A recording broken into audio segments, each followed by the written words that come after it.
get the leader of our war of independence, where he gets on to for Terry. Mr. President, go ahead, sir.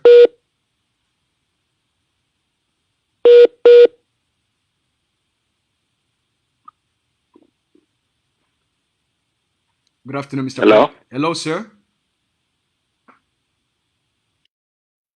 Yes. Yeah, we can hear you Am clearly, I sir. on? Yeah, you are on, sir. All right. I just wanted to intervene in this discussion because it's very critical.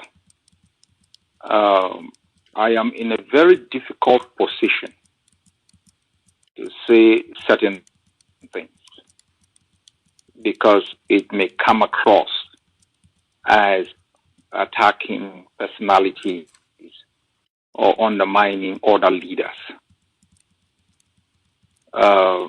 So I find it very difficult. There are a lot of things that are coming out, like the revelations that Mr. Baram Mark made on SCBC.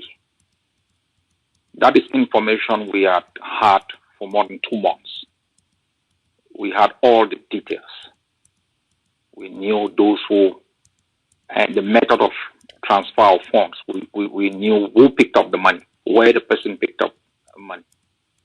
But it was very difficult to put it out because it may be perceived as Dr. Ayaba or the AGovC trying to blackmail people.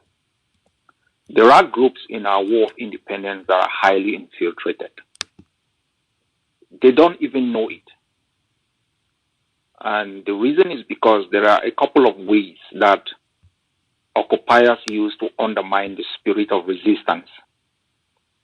First, they use a frontal assault, blackmail, and then they create other groups to infiltrate. They create small groups that come as peripheral support for core groups. They use financiers from inside, big donors.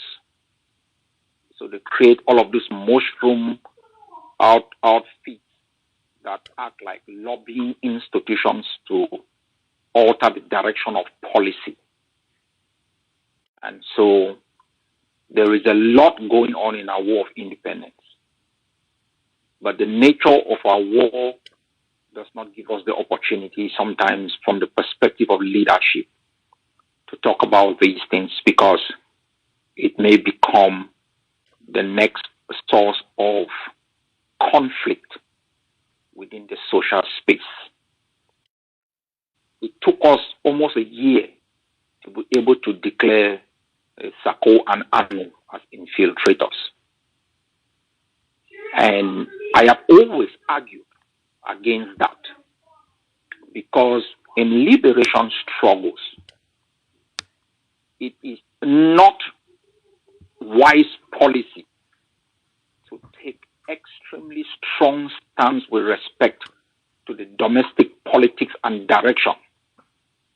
I can't get up one day and say I ban somebody or I declare this outfit persona non grata, because the way these things evolve, you might be bound for the necessity for stability and a positive outcome to still talk to those individuals and outfits. And you will make your previous stance, looking childish. So we have moved cautiously, even though we knew a lot of things going on. Some of these leaders were manipulated without them really knowing. I have known Dr. Akwanga for, I think, close to 30 years. I think one of his weakest links is that of accountability. If I would want to talk about him, I would say there are qualities he has, I wish I had them. That ruthlessness on domestic foes, I think, which is one of my weakest quality, that I don't have the ruthlessness against domestic foes, which is something Akwanga has, and which is good for liberation leaders. But his weakest point is that of finance. I wouldn't go more into that. Other leaders have their weaknesses. They have their weaknesses, which we know. But We are not at that level in this war of independence where we can, move in some radical way, because the regime will infiltrate and intoxicate the public space, undermine the spirit of the resistance at home. That is why I have been very cautious, because chaos does not favor us. Stability and a sense of working together favors the policies that we have put in place. And I can say this without undermining anyone. No group has the policy to liberate other than the AGovC. No group. It doesn't exist. But you cannot also delegitimize them because they count in some form or shape. Why I'm intervening, and I'll say this more on Saturday. Our people should grow up. The chaos that exists is not because we are divided. Our people are united. The chaos that exists within a group, and that's the IG. So, and I want to say this again when people say Ambazonians are divided. No. The consortium has internal problems. AGovC has its own internal issues, but it does not translate into chaos out of the AGovC. There is only one setup in our war of independence that has that chaos. It is the same platform that came into existence on the premise of unity. Ambazonians should know this. It is not to undermine them, but know the facts. All the contestations, all the activities. There is no liberation movement where you have high-ranking officials, even at the defense level, like you find so Foncha. You had people like Santos who work at the highest level, that these people are now working with the regime, and those political movements still continue.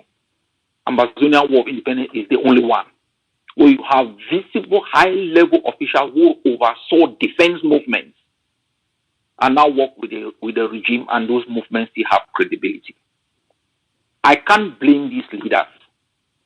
I blame the Ambazonian people who allow themselves to be politically manipulated, and they continue to allow themselves. They are driven by hate for the truth, driven by hate for what is going to give them freedom. We are still following the same strategy of La République, where we think you should be compensated. No. The Ambazonian Governing Council gives no compensation, no promise to anyone. 99% of those who work in the leadership will not have any portfolio within the government of Ambazonia. Because if we call ourselves Vanguard, it's to guard not only the liberation struggle against external influence and intoxication and manipulation, but to see that the future Ambazonian government is not infiltrated by the marketization and democratization system of the wealth that is based on profit. Ambazonians must know that the strategy of La République, again, is not to defeat us on the ground. We have defeated them. And as you just said in your opening, our strategy was to undermine them in our territory, make them to transfer resources and focus on the army, and then leave development issues, education issues, social issues within their countries unsolved, create an internal resistance within Cameroon that will give them a choice between holding power in Ambazonia or keeping Cameroon together. Everything we said from the first day, when we promised the truth to the Ambazonian people, has come out to be true. We hear people go out, they slander. And I want to address one issue here also. I've heard so many people talk about, why do I work with Seseko, or why he is in jail, and they talk about STBC. Let me clarify you people. It is not me who reached out to Seseko. I had wanted never to say this. I never had Seseko's contact. It is Seseko who reached out to me and asked if we should work together. And I thought it was a good idea. And I still think it is a good idea. It is me who told him in my hotel in Nigeria that I think we should elect you as our leader, the 7 founders of SCACOF. When people say, Oh, no, I didn't recognize. I didn't recognize Siseko as president of Ambazonia. I do not still recognize him as such. That position is a policy one. It's not a position of Dr. CHO AYABA. But I recognize him as a gentleman with his own limitations like any other human being. And as I've said, we'll have our differences continuously and we will critique any position they take. And I expect the same from them to criticize us if you hold a position that perceives to undermine us. The second issue, I didn't go ask for SCBC. No. We were asked if we could work in collaboration to raise it up. And I thought it was a good idea. I've heard some people say we can't. No, I don't need SCBC. I don't need it. If SCBC can do the job to strengthen our people, speak for our people, that is good and fine for all of us as Ambazonians. In our way of conducting business in this war of liberation, we hold ourselves to the highest integrity. The truth is sacrosanct. It will not be tweaked in favor of any policy that advantage the AGovC rather than Ambazonia. I give enormous respect to everyone who's contributed positively in our liberation struggle. 99% have made mistakes because of lack of understanding of the nature of liberation struggles. Some have realized it and they have realigned. Ambazonians, the person speaking to you, Dr. CHO AYABA, and I want to say this to you people, is the only man, dead or alive, that can defeat Yaoundé and give you your independence. I don't undermine any other leader. I've studied each person. You can go to the moon, go to whichever place. For 4 years, you people, as Capo has said, you people have attacked my integrity and everything I've got. I would never respond. I am the only.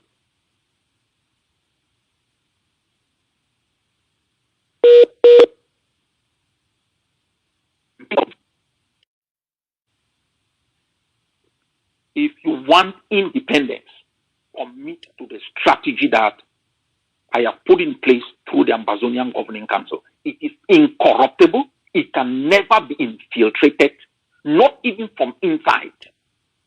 I say this with all humility to the facts. For 4 years, people have cried on Facebook. They have attacked. They have predicted. They have denied. They have gone from extreme left to extreme right.